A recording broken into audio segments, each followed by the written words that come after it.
Okay, I've got a 48 Hydramatic here, and maybe I can give you some tips. I'm just going to try and repair it. It came in from northern Michigan. Looks in good shape too, but I knew the oil seals would be bad. Here's original oil seal is dirty. Plus it's the new design now, it's all rubber.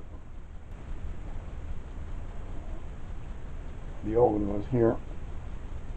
With the screwdriver I pried it out and put the new one in here. Also there's, if you can see, there's two rings here that I replaced when I had this out. There's one of them and the other one's right behind it. That's important because that holds your oil pressure in from your oil pump. And here,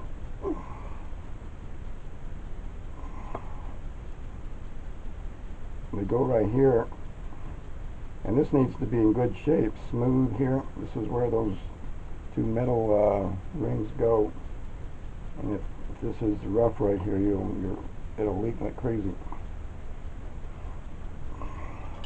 This looks to be in pretty good shape. However, the outside, where the oil pump was, the old oil seal was, it's a little scored. I'm going to use some fine emery paper and try and clean that up off camera.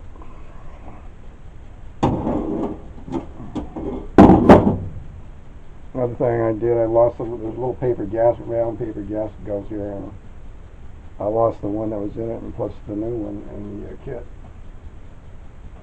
It fell out, blew away, I don't know where it is.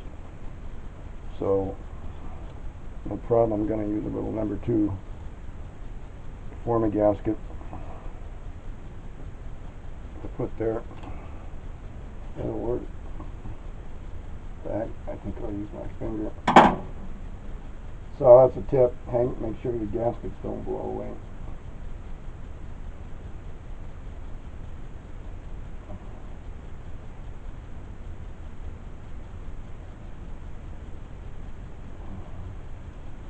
This is Permatex number 2, non-hardening. It should be at least as good as a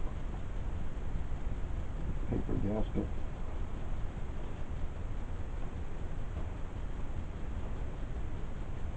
But I would use the gasket if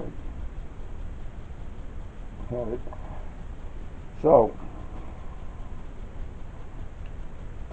I had to take this pump cover off. See, it goes, they go to here like that, and you got 3 screws, and they're screws and they're really tight. You'll need a impact screwdriver to get them out in a good bit. And then there's one on the back side too. It goes right there.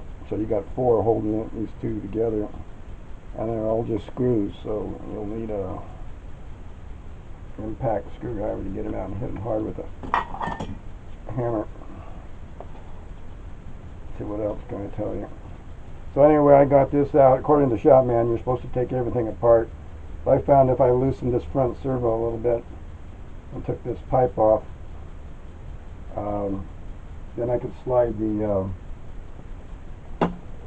supply pipe. There's a supply pipe from the oil pump up under there, and I could get it out. And then once you got that out, the oil pump comes out. And then the reason I took the oil pump out is to change that seal, and then also those 2 piston ring type of metal seals. And then I'm going to take the tail shaft off and replace those 2.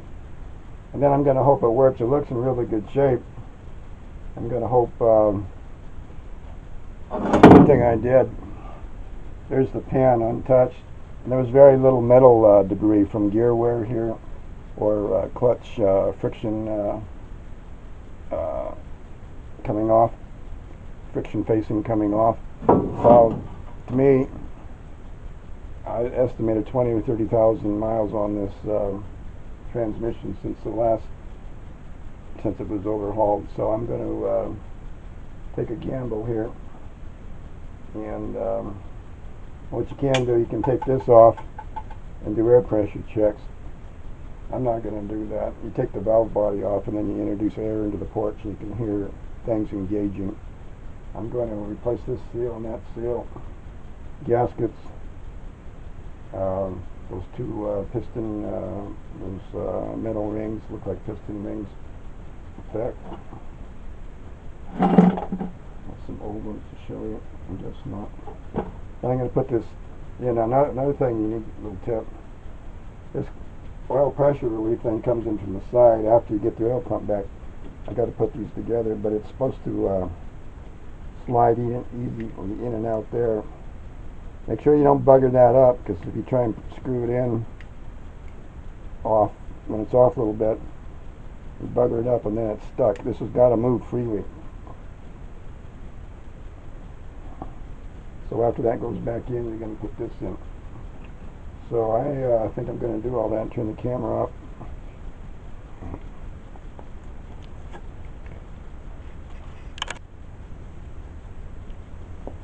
Okay, I've got these two halves started to get it together, put these 3 screws in. Now you've got to get it down evenly, see there? You don't want to try and tighten it down with the screws.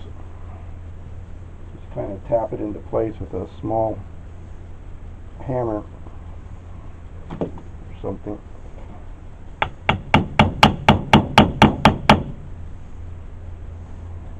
It's got to go down all at once. Don't hit it very hard. Okay. Gonna have to work on that.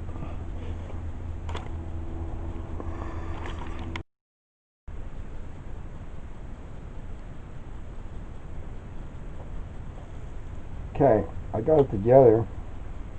Push it down with your fingers. There's a little relief valve there that you got a little bit of spring pressure. And then once it's together perfectly flush, then screw it down. Don't try and screw it down with the screws. And here's a little, and I was trying to get it apart before I beat on a little bit, not knowing there was a 4th screw behind there, and it broke that flange.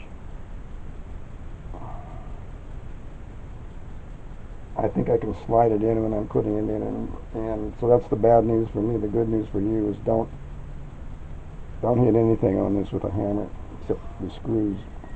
So this looks pretty good. I'm going to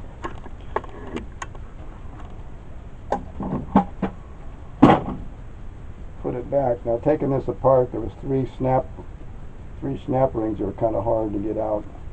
You need a really good pair of snap ring pliers to work on an automatic transmission. Okay, now I know this hole here goes over the relief side valve, so I'm just going to, and I put gasket, form a gasket here where I lost the paper gasket. And so you just kind of gently, never hit anything here with a hammer.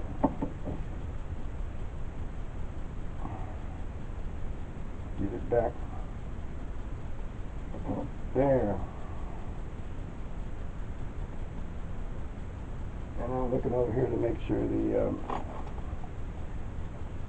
well, I can tell here by the top.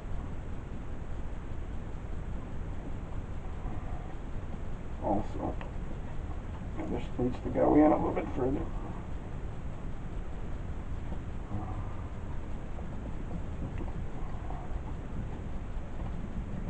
So I'll work on that off camera.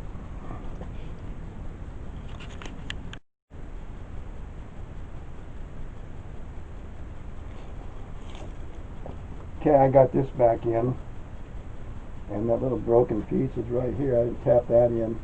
That fits really good. Plus, there's a hold down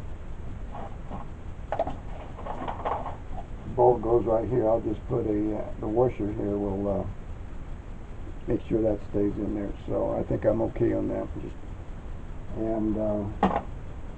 So once you get it in, it still rotates a little bit.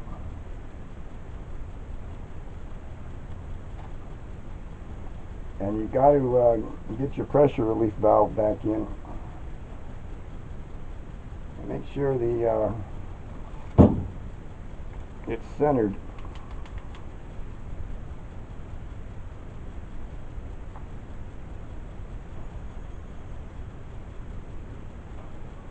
Get a really bright light, and there you can see the pilot hole in there. So I'm going to do that off camera. We'll get a brighter flashlight.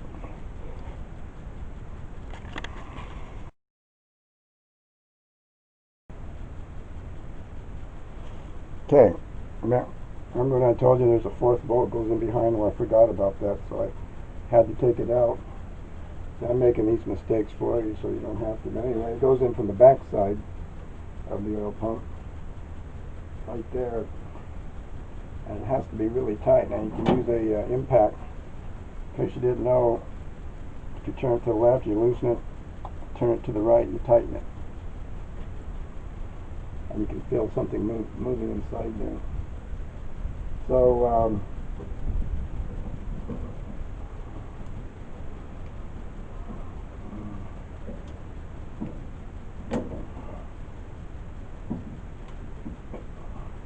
at the same time, while turning it to the right, I've got this heavy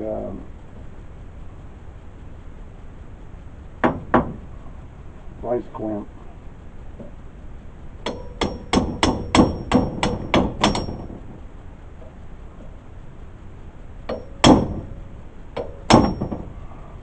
That's how I got it off. So now I'm going to put it back on.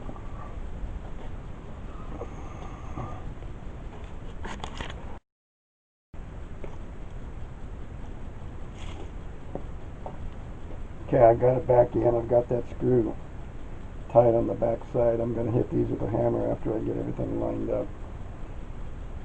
Now I've got to put the pressure, and you've got a little where this valve goes into the hole there. It's got to be going really smoothly, or you'll bugger it up, and then it won't slide freely. I can see the hole here. Just going to play around with it.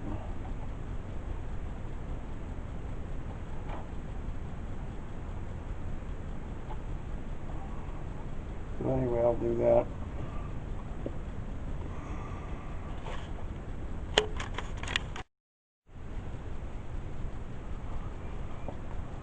Okay, I got this in. I have to, what you want to do, you want to look with your light, make sure that valve hole there that this goes into is lined up right in the center when you look down the hole, and then you can just push it in against the spring pressure. But if you have to push really, really hard and you can't get it on, you don't have the valve going into the valve body in there. So this shouldn't be excessively difficult. Then I heard it even kind of snap into place down there, so I know it's going in there. And see, you can see it turns easily. So if you have to fight it to get it on, you don't have the valve going into the body.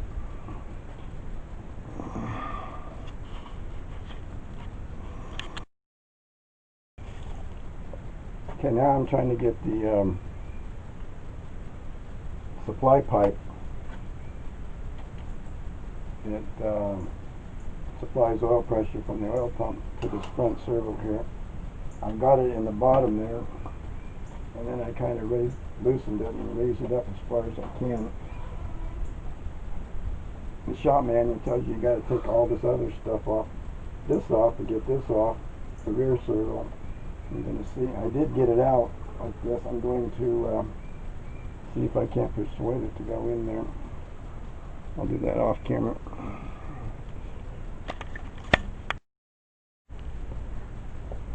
Okay, I got this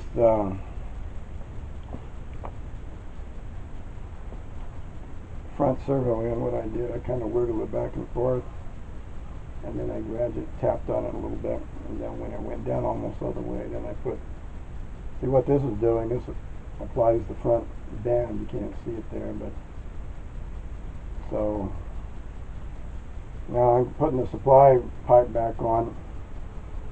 Now when I took this thing apart, I saw an extra spring at the bottom. I thought, oh no, where's that going? And I finally realized it goes here. We got every check ball's got to have a spring in it to make it work. So what it does, it makes it one way. Pressure can go this way, but it can't go back the other way. So, well, I gotta try. Looks like I'm gonna have to loosen the servo a little bit and bring it up to get that back in. So I'll do that off camera.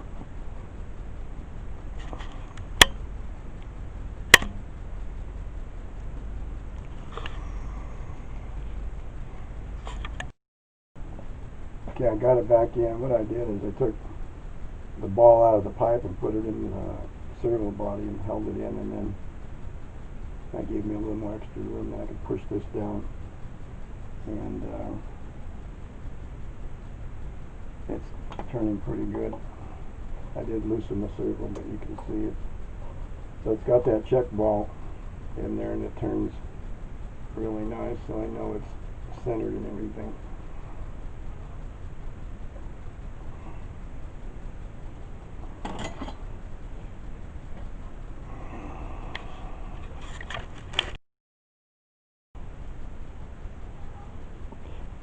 Okay, I did get it. I got the pipe in. I got the check ball in. This pipe, it wasn't screwing in, by the way. It just looked like it was. So I loosened this, it goes back here to this governor housing, whatever that is. Governor bracket. And so I loosened these a little bit, and that gave this a little more flexibility. And I tapped it in a little bit with the screwdriver, and then it went in. So it's not for the faint of the heart. The shop manual tells you to take it all apart. But if you're just trying to do a seal job, this works. I'm going to put the pickup tube back on with the new gasket from my $350 overhaul kit. I should say it's more than gaskets. You got friction bands. I'm going to hope the friction bands are okay. Like I say, looking at the oil pan, I'm guessing 23,000 miles on this. But the seals need to be replaced, and I'll be doing the rear seal. What I'm going to do finally is I'm going to these locating bolts. I'm going to tighten, there's two of them, tighten them down, and put a little bit of a bigger washer here to hold down that part that was cracked.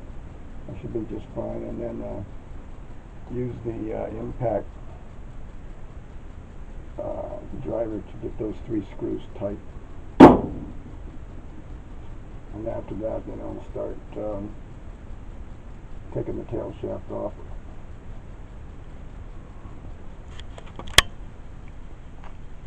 Okay, I looked in the shop manual, and there's no rear oil seal. So I was going to pull the tail shaft out, but the way it's designed, it doesn't even use one. So what we've done, we've put those two new oil rings in there, and a new oil seal here. I put on new pan gasket, put the pan back on, and I'm going to prepare to put the torque converter and the bell housing cover on. Now it's got three snap rings. When I took it apart, I wired them together, some of them, so I know where they go. These snap rings are really hard to get off. I don't know. Okay, so this bronze goes on first. I think it goes all the way to there. And then you got a steel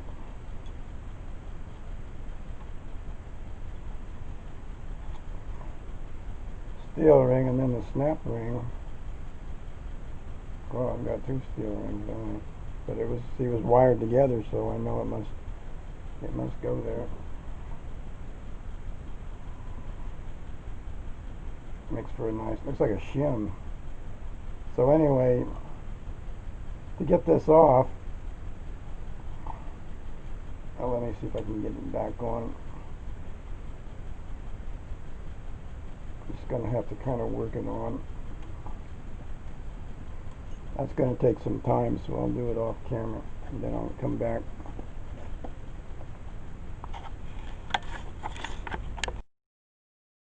One other thing, when you're putting the main shaft nut back on, you've got this kind of a washer that holds the nut. There's a flat right here, so you match that up, and then you put this on.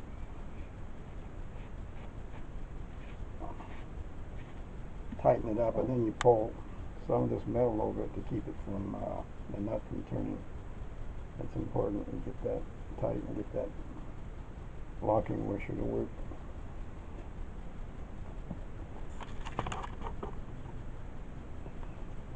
Oh, by the way, this nut, I don't know what size it is, but 36 millimeters works really good to tighten it, so that's how I got it off. So I'll tighten that up. Okay, well, that's it.